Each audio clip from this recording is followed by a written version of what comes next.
Hi guys and welcome back to another episode of SquareXO on the news. It's Friday, which is probably why I'm smiling. Before we start, don't forget you can follow us at squarexo.co.uk, twitter.com/square_xo, facebook.com/squarexo, instagram.com/squarexo podcast, on iTunes, Spotify, Podbean, Google Podcasts and other podcast services, as well as youtube.com/johansonwater, and you can also back us at patreon.com/squarexo. Okay, let's get on with it then, shall we? Today's news is surrounding Xbox, because there's rumours that the new Xbox, which I like to call Xbox One 2, will be revealed at E3. Apparently it'll come in two forms, and it's like the names of it is Lockhart, which is apparently an entry-level Xbox, which doesn't have a disc. It'll apparently run games at a native 1080p, and yeah, it's got sort of smaller stats than the main one, which is called Anaconda. And this is a more powerful machine, like I say, which will have a disc tray, and apparently this will run games at a native 4K. I'm not sure how I feel about this. Do you really want two versions of a console?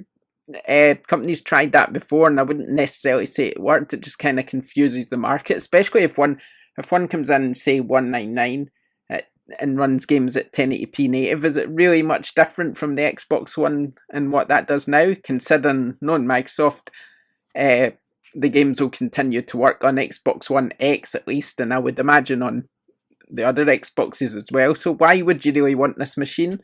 I'm not really sure what the purpose of Lockhart is, apart from just for a cheap machine that people can buy thinking it's next gen, and then they can get access to, obviously, the Xbox Games Pass, because they won't need a disc, they'll just subscribe to that. That's probably the thinking behind it. And also Xbox Project xCloud, which is a streaming service, so if you could stream games on the discless version at 4K, then yeah, maybe it'd be worth it. So it'd be interesting to see more details on that.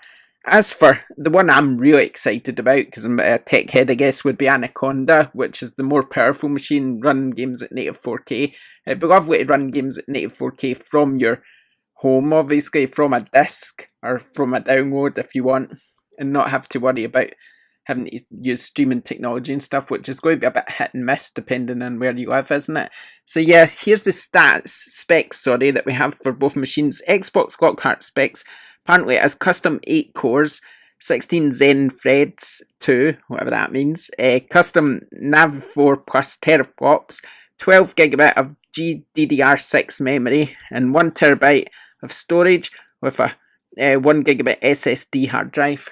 I'm not sure, it's all very technical, the Xbox Anaconda specs, meanwhile, we've got custom 8 cores of 16 Zen threads 2, custom Navi 12 plus teraflops, 16 gig of GDDR6 memory, 1TB of SSD storage again, so same storage. How do you feel about that? How do you feel? We've had some comments on Twitter, because I've just been commenting about it myself. Abandoned Troy, he said to me, if Microsoft could pop out a machine for 100 to 150 that they played the Xbox library and had backwards compatibility, people would buy it, I'm sure. And someone else said, when I commented that isn't it just a bit like an Xbox One, someone else said he doesn't see how.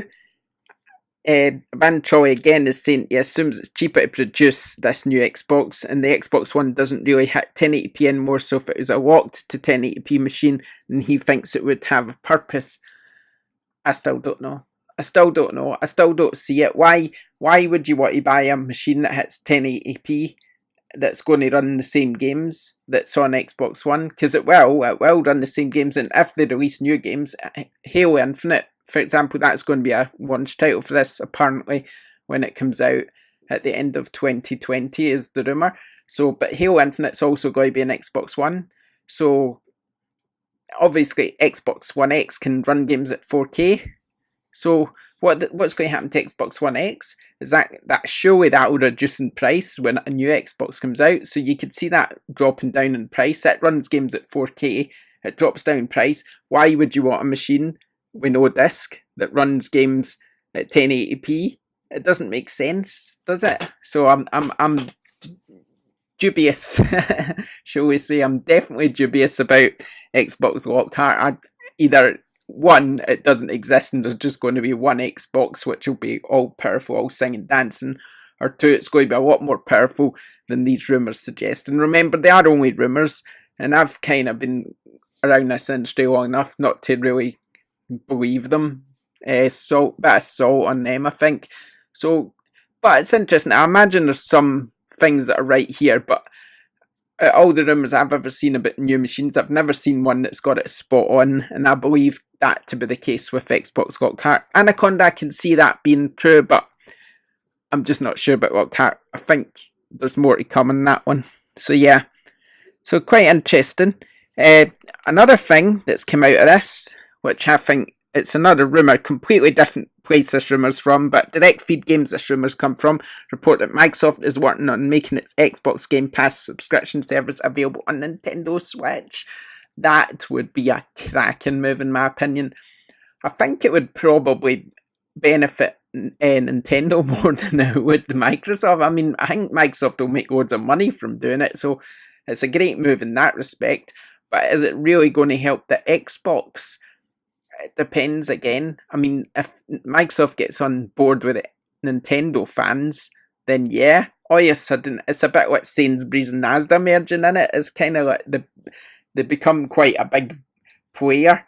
And then Nintendo's obviously quite close to Sony in terms of first year sales of the Switch compared to the sales of PS4 last year.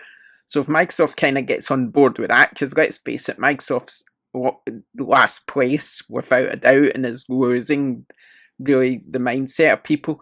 So if it can get in the mindset of the Nintendo fans, all of a sudden it's got access to all these millions of fans in Europe, all over the world, where Microsoft don't tend to resonate with people usually. Usually Microsoft's kind of quite in with Americans and stuff like that. That's where it's most popular. But Japan, people aren't really that fussed about Xbox, and Europe, people are more into PlayStation, I would say.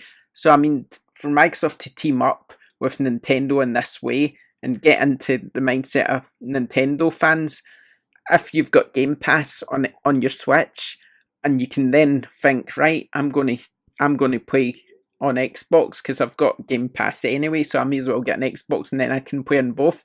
All of a sudden, Microsoft's making sales just from that one deal that they've done with Nintendo. So I think it's really clever, and I think the way it would work, right, is that they would use Project xCloud, so you would actually subscribe to the Game Pass on your Nintendo Switch, and then you would stream the more powerful games like Shadow of Tomb Raider is currently on there, Crackdown, Forza Horizon 4, games like that you would stream to your Switch, so you could sit and play these games on your Switch. How good would that be?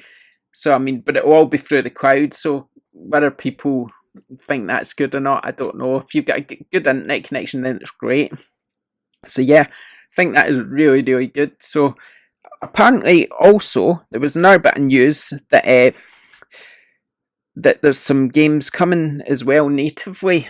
Games that were mentioned are Ori and the Blind Forest and also Super Lucky's Tale. They could both be coming to the Nintendo Switch natively, sort of on a cart or download, rather than through the service, so just completely separately, a bit what Minecraft is now.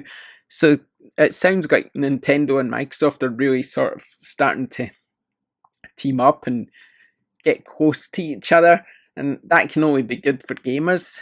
One thing that is quite interesting is could Microsoft do the same for Sony?